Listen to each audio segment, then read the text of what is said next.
Hello, everyone, and inside today's Locked On Canadiens, the salary cap is rising, and finally, it is 3 up and 3 down. You are Locked On Canadiens, your daily podcast on the Montreal Canadiens, part of the Locked On Podcast Network, your team every day.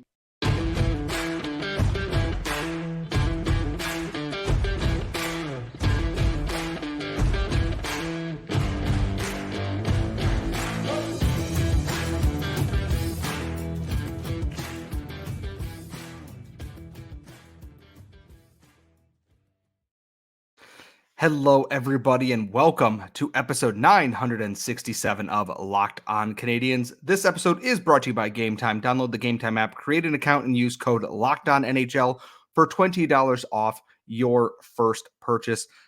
We are, of course, your daily Montreal Canadiens podcast, part of the Locked On Podcast Network, where you get your team every single day of the week, wherever you get your daily podcast, Google, Apple, Spotify, or if you are a video person on youtube.com, you can just search Locked On Canadiens and find us there. I am one of your hosts. I am Scott Matlin. As always, I am joined by the active stick, Laura Saba. And Laura, we are delayed 2 days on doing 3 up and 3 down this week, so it kind of threw a little bit of a wrench in our show notes here, but there's still plenty to discuss going around the Canadiens and the NHL right now. But how are you feeling as you shovel out from your first snowstorm this year up in Montreal?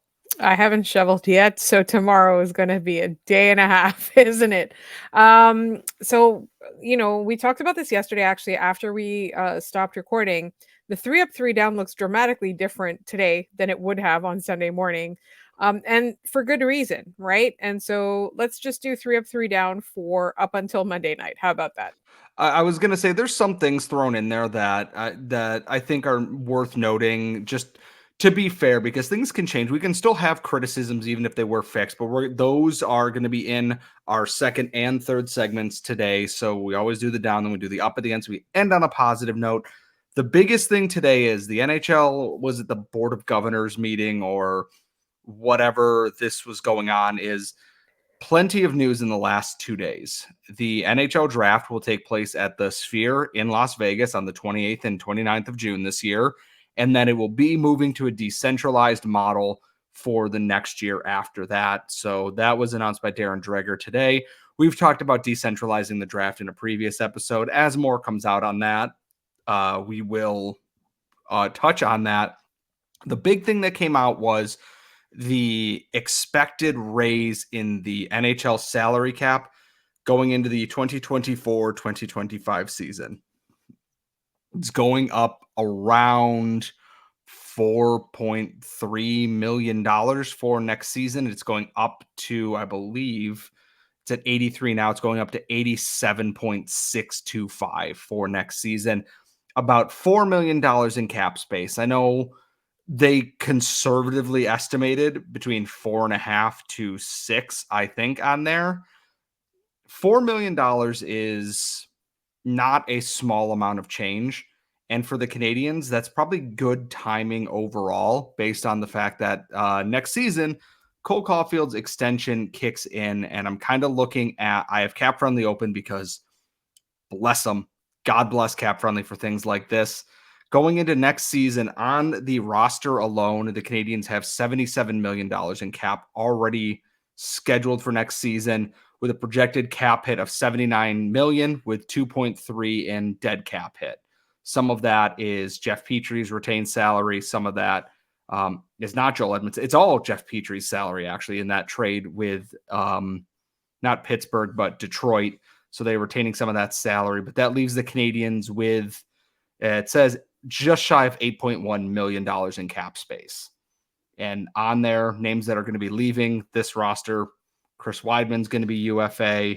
You have RFAs like Gustav Lindstrom likely leaving this organization. Justin Barron's an RFA. Matthias Norlinder's an RFA. Jesse Alonen's an RFA. But Tanner Pearson, UFA, gone. Sean Monahan, gone. You're going to lose Joel Edmondson's cap hit, and I believe Carl Alsner's buyout also stops next year. The Canadiens are in a space where they can afford to make a lot happen next year. And I think next year is the year where we start to see them take that turn out of full rebuild to the next steps of trying to get what they think their best roster is going to be at that point. And I think for me, like one of the big things was when we talked about the cap going up last year, it was before the Canadians had made certain financial decisions where things would come off of the books this year, like at the end of this year. I personally feel like, it's weird because people were always angry with Mark Bergevin for not using his cap space. And then he did use his cap space and they didn't like it. From my perspective, I don't think that there's anything wrong with at the beginning at the beginning, sitting on the cap space a little bit. I don't think there's anything wrong with that. I feel like it's gonna give them a lot more flexibility, and then they can also do things like take on a bunch of contracts that end the next year, right? Like, so, like, they can take somebody in the middle of the season that people just wanna get off their books because they're trying to trade because they're a contender, they're trying to get somebody on their, under to fit under their caps. They can play with this for a little while. So if I were the Canadians, and I know people are probably gonna be annoyed with me for saying this, I would sit on the cap space for the first year. And here's the thing about it is, and I'm glad you mentioned Mark Bergevin because I was having this discussion in a Twitter DM with someone, is that the only people Mark Bergevin didn't want to pay were the players that his team drafted. You look at the RFAs, he was happy to trade and then extend immediately. An RFA he traded for. He did it with Max Domi. He did it with Josh Anderson, obviously here, that spending the money is fine, but if you spend it just to spend it, then you're making mistakes. And so far, Kent Hughes has done a pretty good job at balancing that. And I had forgotten Caulfield's contract extension kicked in this season. So that was already on the books, not as part of that. The big one for next year is obviously going to be Samuel Montembeault's extension that, he's getting a $2 million raise. And I'm looking at who's on IR right now. Kirby Dach is counted in there. Alex Newhook's in there. Jordan Harris is in there. Raphael Harvey-Pinard, etc. This is a team that's still going to have cap space to make things happen. I admittedly haven't looked at who's going to be in the free agent class this upcoming season here. But at this, let me see. Oh, I can just change that right now. Thank you, Cap Friendly. I appreciate you. Update my results. Steven Stamkos, Jakub Voracek, who's retired, Elias Pettersson, who is an RFA. The big one, William Nylander, Sam Reinhart, not Tyler Myers, Jake Gensel, Anthony Manto's going to be an RFA, Tyler Batu or UFA. There's going to be names out there that if the Canadians want to supplement, especially if they've, managed to move Josh Anderson or if David Savard goes out there, they're suddenly having a burgeoning in cap space. The biggest thing is, and there's going to be a team that does this, and I can already picture which ones it's going to be, is that, more cap space. Everybody gets a raise instantaneously. And while that is a good thing, if you pay so many players so much that you don't have enough to fill out, the rest of your lineup efficiently, you're not really doing yourself any favors. And if you can't tell who I'm talking about, they play down the 401 and they're going to do the same thing again because Brad Treliving's not a very good GM, I don't think. Nylander's going to get paid, but do you run in the same issue with raising him from what, 6.9, million nice dollars to the probably $10 million he's going to ask for? Because then you're just running into the same problem again. The biggest thing Kent Hughes can't do is we have cap space.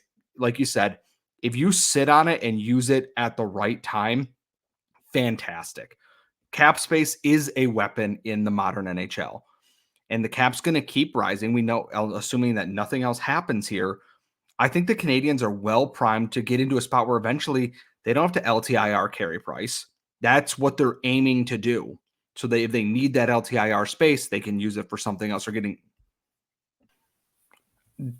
just being able to utilize that in any way is good for a team that needs to. They're not ready to make that jump to being a playoff contending team. They're playing, decently well this year, which is partially backed by their goaltending. But eventually you're going to have extensions for this young core. You're going to need to extend Caden Gooley. Justin Barron needs an extension. What are you going to do with Arbor Jacki? What are you going to do with Slafkovsky? You're going to have to bring in guys like your Reinbacher and Lane Hudson, etc.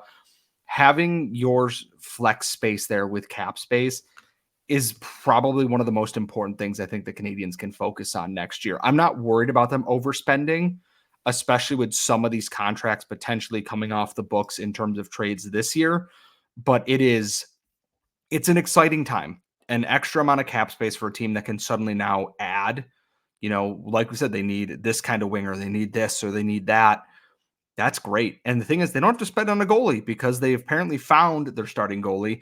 To transition things here a little bit, it is now Tuesday when we're recording this. 3 up and 3 down is a couple of days late, but there's been a lot going on that we've had to get to in this. So we're going to get into the downs, and that's all coming up next. But first, it is the holiday season. And with the holiday season, people love giving gifts to sporting events. With the NFL playoffs and the divisional chases are right around the corner, finding tickets to games, to their favorite shows at the theater or stand-up comedy, anything like that.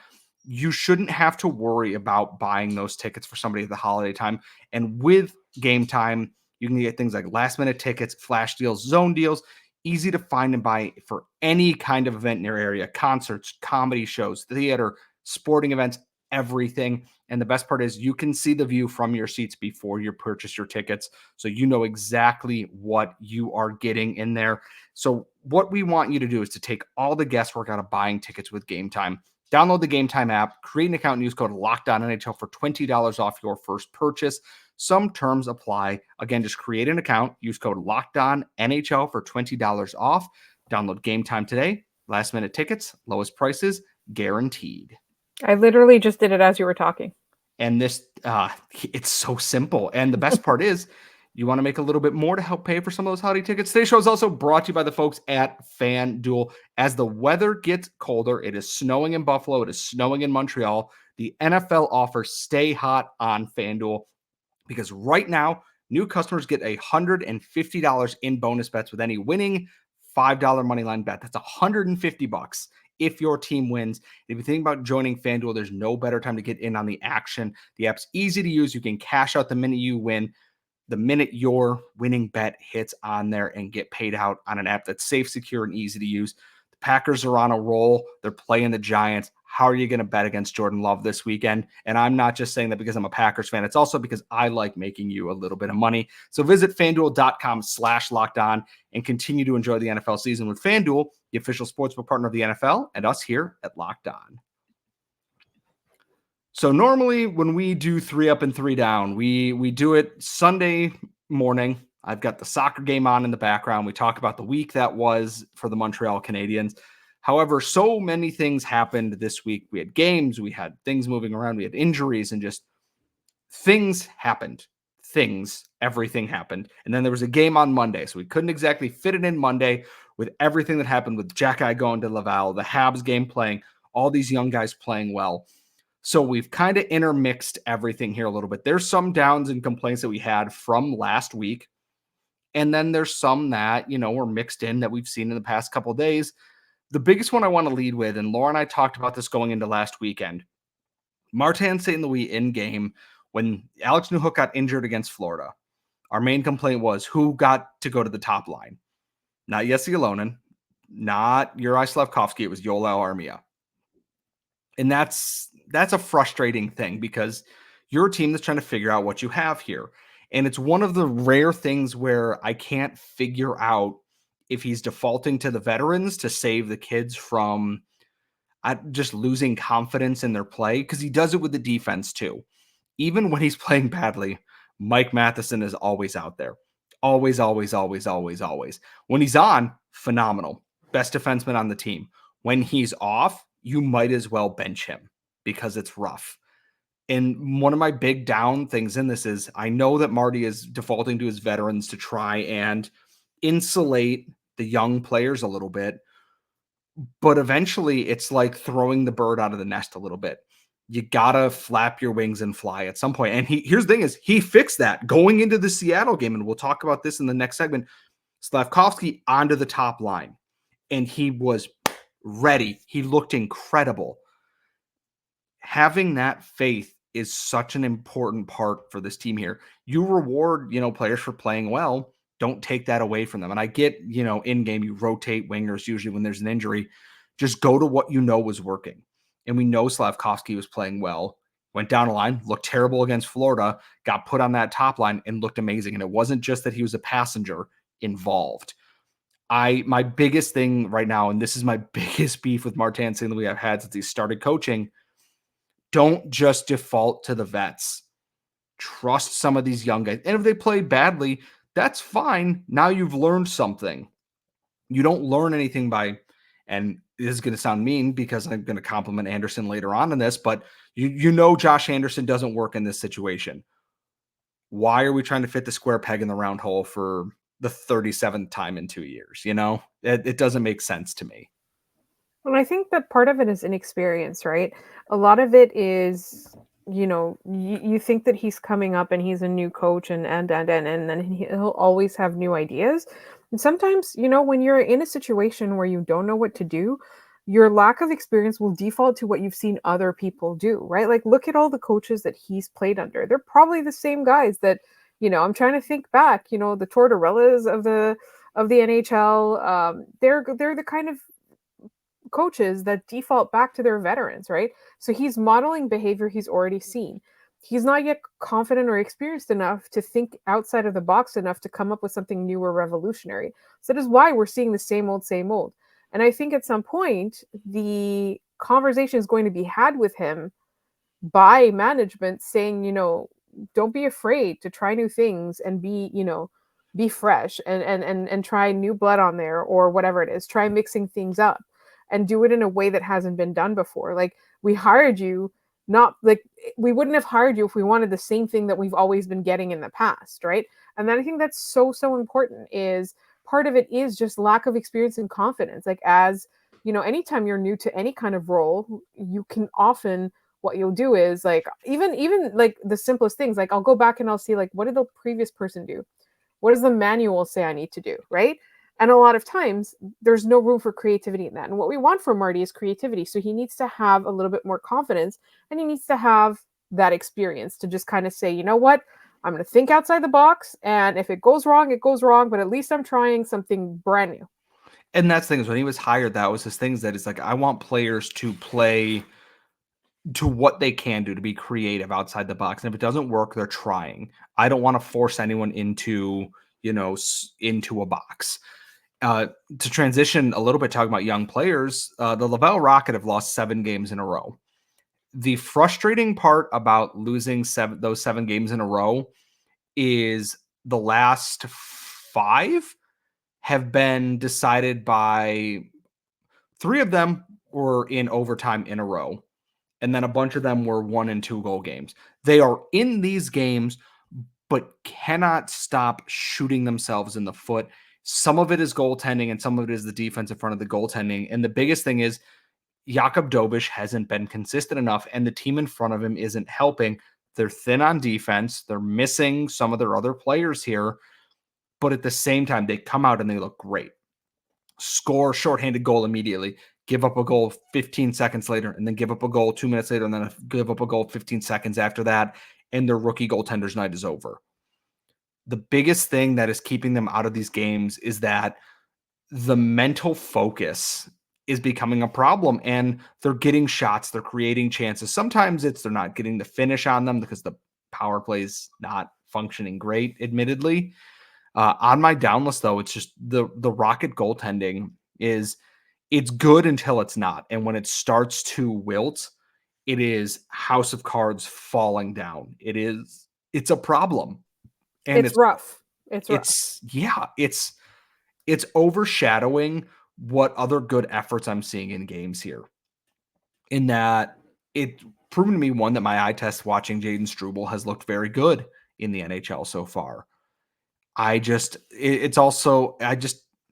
It's hard to get excited about this team because this is the time last year that they started to kind of, turn it on a little bit and kind of get back into being the team they were. And I'm not seeing those signs this year. And the team's trying, they're staying in games. It's just they can't close the gap that the goaltending is not giving them. And that's going to put them on my down list this week. And they can turn that around. It's 1 or 2 goals. They're not getting blown out by 3-4 goals every single night. Lost in overtime, lost in a shootout, lost by a goal, lost by 2 goals. Like they're this far away, from winning all these games where had they won half of these, it's a completely different story. Sometimes it's bad luck. Sometimes it's just missed calls in overtime. And sometimes the goalies just aren't good enough. And I know people are going to stomp their feet and be like, is this good for Joshua Waugh, etc.? Yes, they're not winning games, and he's struggling, though. This is him working through that. That's part of it. And he'll be up in the NHL before long anyways. He's still doing good things. He's just not there yet. Laura, did you have anything to add to the down list this week? Not really. Can we just put Leafs fans and Sens fans on there just by default? I mean, sure. If you come into my mentions and are mad about something that happened in a Habs game as a Leaf fan, I highly invite you to just please go to therapy and leave me alone. If you're coming in and complaining that you're seeing Habs clips on a Habs account, that's your own fault. It's like walking into a cactus store and be like, wow, everything's really prickly here. It's a terrible analogy, but it's been a long day. I didn't know there was a cactus store. There might be. I don't know. The Coyotes need something to make money these days. So, anyways, now that I've just made everybody angry, all 7 of them, we're going to move on. We always end the show on a good note. We end with the ups, and that's all coming up next. But first, when you're drafting your fantasy team, do you ever wish you could do the same thing with your business team?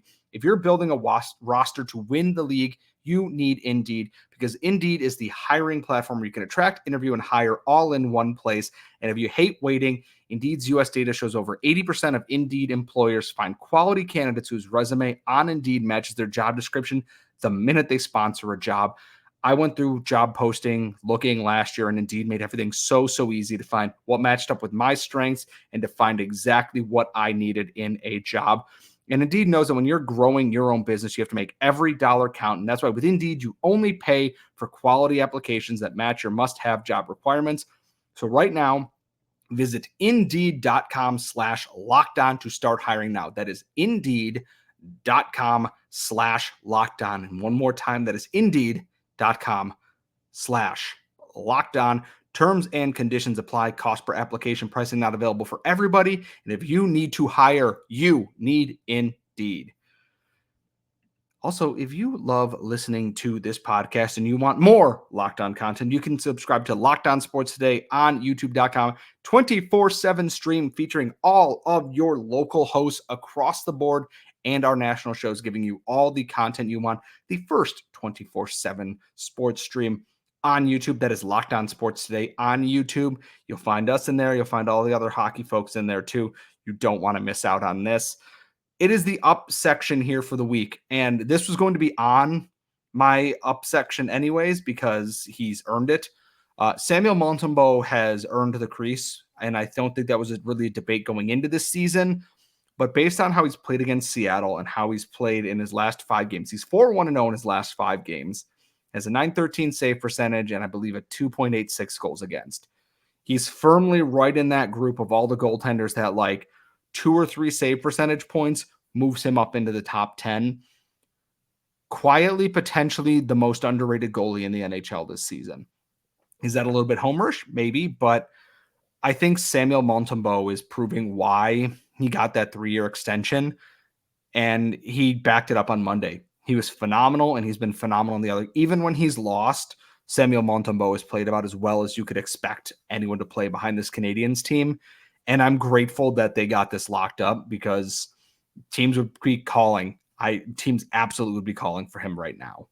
I agree with you. I think, you said like it's a bit homerish. Yes, it is a bit homerish, but you know what? It's not out of the realm of possibility. You mean you could make a case for it. You could often win an argument for it. So yes, we are biased, absolutely, but I don't think that it's, I don't think that you're wrong necessarily is what I would say about that. I think he's done such a phenomenal job. He's had such a great attitude. I think that too.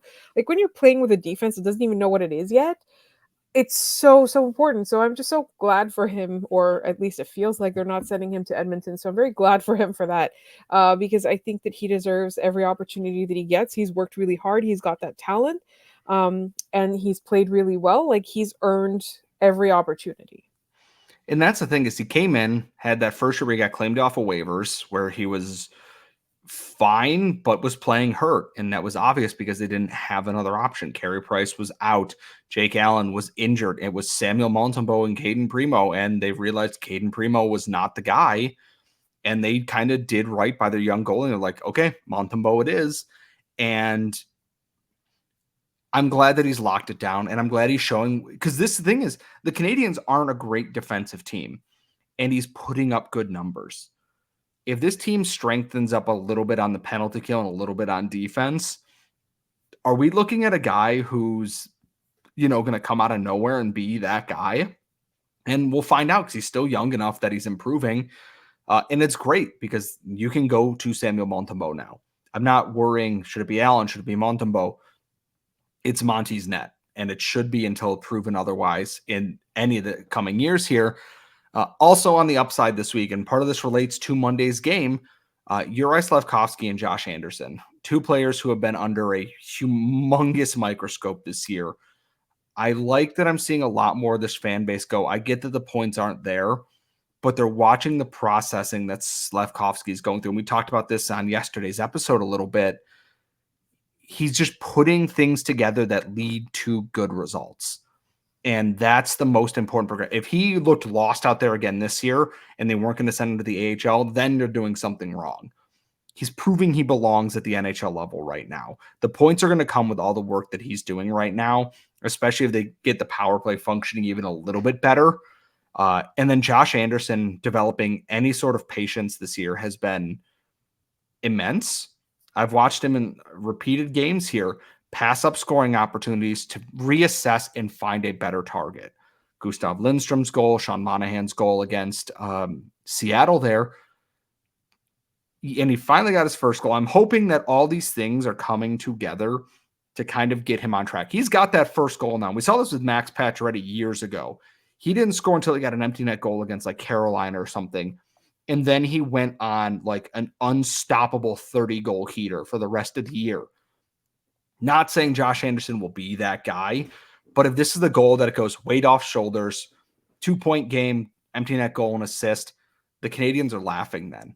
The statistical part of it, maybe not still there, but like in terms of goals and everything, if Josh Anderson has it together, makes this team so much better down the stretch. I agree. And I like what you said about having that patience and making better decisions. That's not something that we've credited Anderson with in the past, right? In fact, we've enjoyed, but also lamented sometimes, his determination to just barrel towards the net and just do whatever he possibly can to throw something and hope it gets into the net. And that's not what he's doing now. He's having that critical thinking. Critical thinking is so important. It's so important. And I find that he's doing that. So I feel really happy about that. And with Slafkovsky, I think maybe the team has had those conversations with him where, you gotta do the same things that you did that got you noticed in, you know, in the Olympics and things like that. I find that he seems to be taking whatever advice or counsel he's getting, it's from the right people, and he seems to be taking it to heart. And I think that's a big thing, is that they're developing that. And Anderson is what he is, but Slafkovsky developing himself is a huge bonus. To throw out one of my last things here, just as we're getting ready to wrap up the show, Brendan Gallagher, 700 NHL games, looks back to being himself in terms of generating and the way that he's involved in games. And just doing some of the math on there, that if Shea Weber hadn't just destroyed his hands and COVID hadn't canceled one of the seasons, Gallagher wouldn't be all that far away from 1,000 games played. And the last 1,000-game player for the Habs was, not counting Sergei Gonchar or Shea Weber, who played most of their time elsewhere, but like actual... Or like Hal Gill or someone. Yeah, Thomas Plekanec was the last guy to play the majority of his 1,000-game NHL career with the Montreal Canadiens. Yes, Andrei Markov was left 10 games short. Thank you, Marc Bergevin, for that one. I guess my question is going to be, who's going to be the next Habs player to hit 1,000 games? It's got to be Nick Suzuki, I would imagine, right? That's exactly what I was about to say. And when that happens, it will be, one, I will feel old and crumble into dust because, oh my God. But I'm really happy to see Brendan Gallagher be back to being Brendan Gallagher. The team is better off for it, because if he's a regular producer or a good contributing member, I worry less and less about his contract. It's still not great considering he's not that guy that scores at a 25-goal pace anymore. But damn if he isn't trying, and damn if he isn't involved. Love seeing that version of Brendan Gallagher back. If you have a 3-up and 3-down, put it in the comments below. Tweet us on Twitter at @LO_Canadiens. I'm at Scott Mallet. Laura's at The Active Stick. You can email us at lockedoncanadiens@gmail.com. Mailbag questions always welcomed there. As always, you can be down in the comments. Just don't be rude. That's all we ask. And remember, subscribe to Locked On Sports today to get a 24/7 stream of all our local experts to your face on youtube.com. That is Locked On Sports today. Laura will be back tomorrow. I will be out of town for an event, unfortunately. I will be back for Thursday night's game. We will have the recap. We'll have the mailbag. Don't worry about that. But until then, we will see you all next time.